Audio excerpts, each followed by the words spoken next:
update sa ating daan.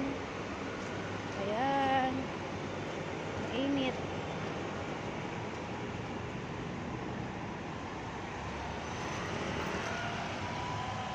Update sa daan. Super init po. Payong tayo, payong. Dahil mainit ang panahon, tayo ay magpapayong. Pauwi na po tayo. Tapos na po tayo sa ating appointment.